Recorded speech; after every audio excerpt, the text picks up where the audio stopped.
up, horse racing fans? Welcome to another episode of the Inside Post. We have a Christmas special this week. For this week's episode, we have the Gun Runner Stakes at Fairgrounds on Saturday, December 23rd, the Christmas Eve Kentucky Derby race to give these 2-year-olds one last shot as 2-year-olds before the calendar year rolls over and they become 3-year-olds and they set themselves up for their Kentucky Derby run. We have a pretty good field going a mile and 16. This will be race 12 on the card with 8 runners. However, we got a couple long shots in here, about 10-1, and then we have several horses that are going to be in the single digits. So since it's a smaller field, we're only going to cap this card for you, kind of giving you our best bet, next up contender, and our long shot play for this Kentucky Derby prep.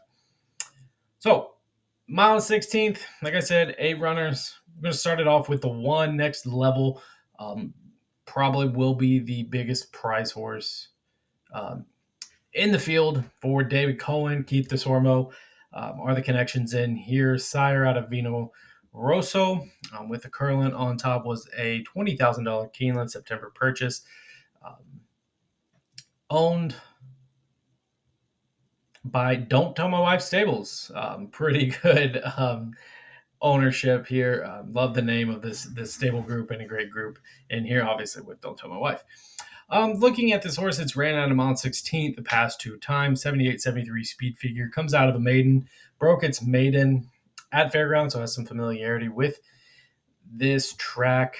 This was back in November, so comes off pretty much of a month layoff coming in here. Ran in the American Pharaoh. This was a big grade 1 stakes race at Santa Anita. Got beat out by Muth and Wind Me Up. This horse will probably stay around 20-30 to 1. Did post a pretty good workout. December 16th, I believe it was 5 furlongs, went 1 minute breezing. So pretty decent there. I just think there's some other horses in here that have way more speed, way more tacticalness to them. However, the horse does come off a win. So if you're kind of like one of those long shot bettors, this one could be one of yours. Looks to be the horse that could sit the pace. That's what it did last time out. Hopefully with the one hole, David Cohen kind of pushes this horse out to the lead, sets that speed, and we could see. However, I think there's some other speedsters in here that are definitely going to give this horse some trouble. Number 2, we have Catching Freedom. We got Brad Cox, Corey Lanieri, Albus Family Stables. This one was bred by Windstar out of Constitution. $575, big price for a purchase in here. Did run in an optional claiming of 100K non-winners. Going this distance at Churchill Downs. Pretty good speed figure of 90, got beat out by a Parchment Party, who will probably stick to the Kentucky Derby Trail, and we will probably see that horse come January or February. Possibility for those connections. Catching Freedom finished 4th in that race. Just a little bit too much speed. Really had no late kick. Looks to be a horse that's going to come from off the pace as it's kind of started out in the back in its last 2, or its only 2 starts, really. So that's kind of something to take note of. If the horse has some speed to run into, could possibly be one of those speedsters. Next, you got number 3, Risk It. This is going to be an early press type horse, early speed type horse. Joel Rosario, Steve Asmussen out of Gun Runner. Big Keeneland purchase as well for $500,000.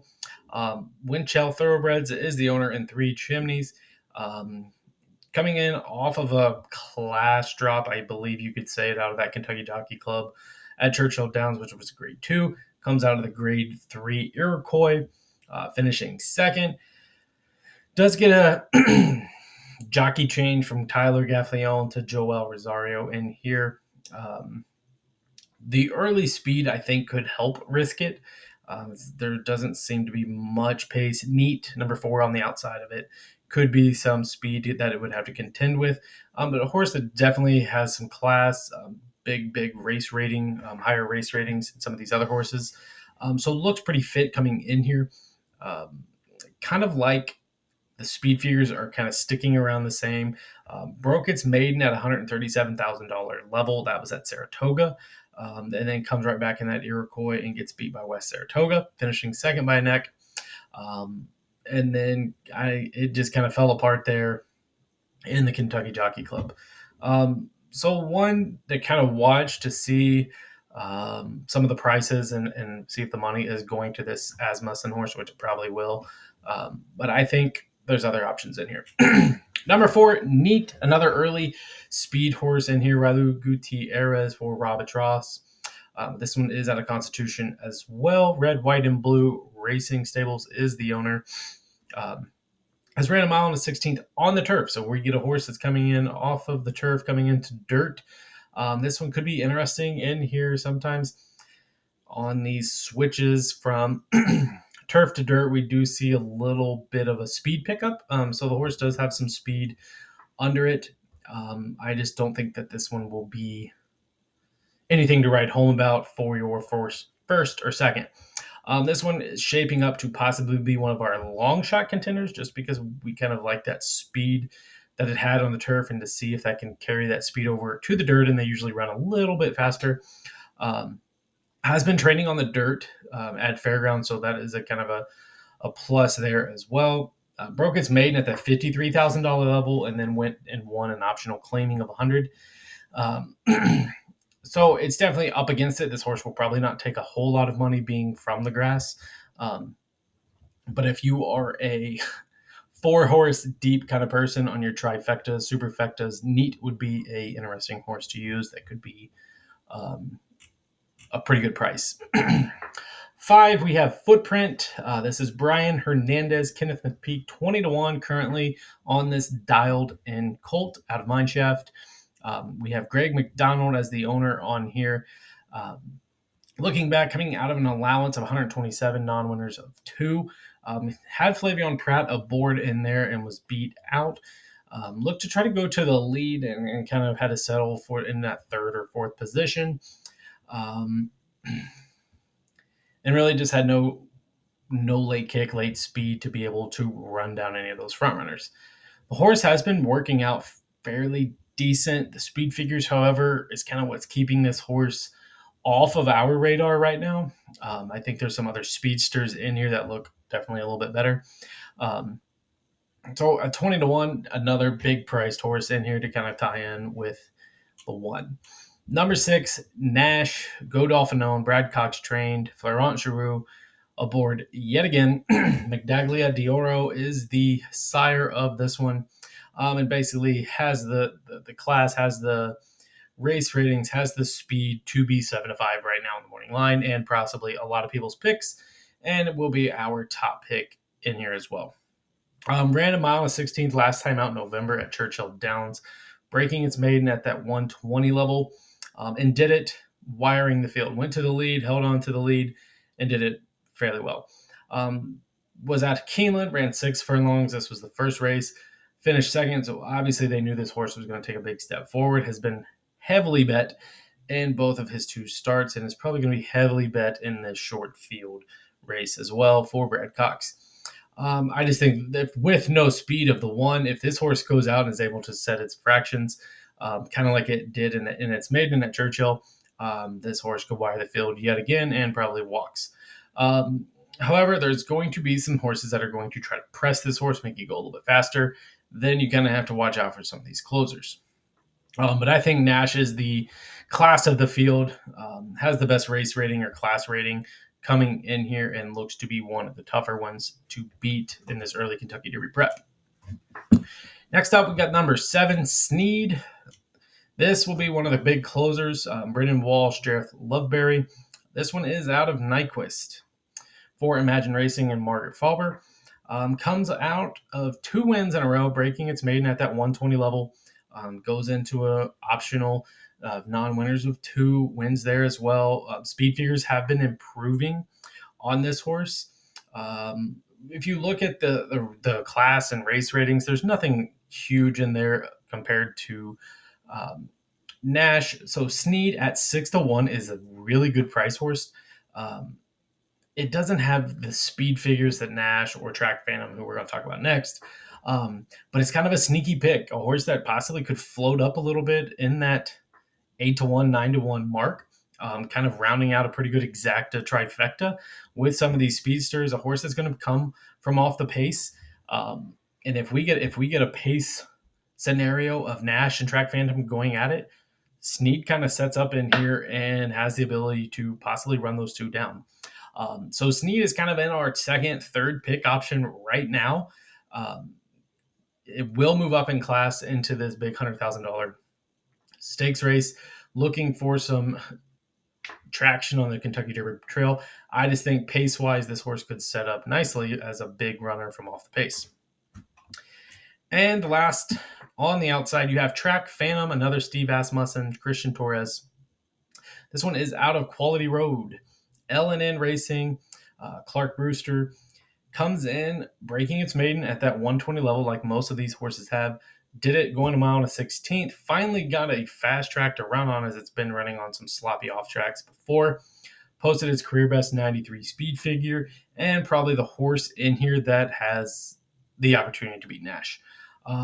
Interesting enough, Rosario was on this horse last time out, and he obviously jumps off of this, or possibly Christian Torres gets back on it and Rosario goes to risk it. So interesting to kind of take note of that. If this horse is coming in here to be a presser against Nash, and that's kind of why Torres gets aboard to go fast. Rosario jumping back to risk it, kind of going to set off the pace a little bit and make that late run. Take note of those things when you see some of these jockey changes, especially Rosario, who is that type of jockey that prefers that late running style. So I know it's a short field. We only have 8 horses in here. I think Nash is easily the pick, the class, the speed of the field. Snead is kind of our sneaky pick, Sneaky Snead, coming in here as a big closer. Track Phantom is probably going to go early with Nash. Asmussen has 2 horses in here. Obviously, Track Phantom is going to try to push Nash and to go a little bit faster. And then we're going to get Risk It coming up from the outside with a big Joel Rosario style closing run. I think the price horse in here is probably Snead right now at 6-1. If you want to go a little bit bigger, I'd like the one on the inside Next Level, Dave Cohen and Keith DeSormo. I like that workout last time out. It's probably going to be our long shot pick in here. A horse that seems to be figuring things out. Has ran in some huge stakes races. Del Mar Futurity, American Pharoah. So it comes in here with a lot of experience under its belt. It's been off the board twice. Has just been ran out of the board just because of the class of some of these other horses that it's ran against. So interesting enough, I think that horse is a pretty good stab at 20-1, which will probably be a bigger price. But I believe Nash is the horse to beat. If we go crazy on anything here, we're probably going to go exacta 6 on top with a 3. And then our unders will be 7, 1, and 4 for our exactas. So 3, 6 on top, first place, 7, 1, 4 for our exactas. Trifectas, we're looking at kind of the same build. In here, we're going to stick with 6 Nash. We're going to key him on top and then kind of roll everything else in with the 1, 3, and 7 as our underneath coming into that second or third place.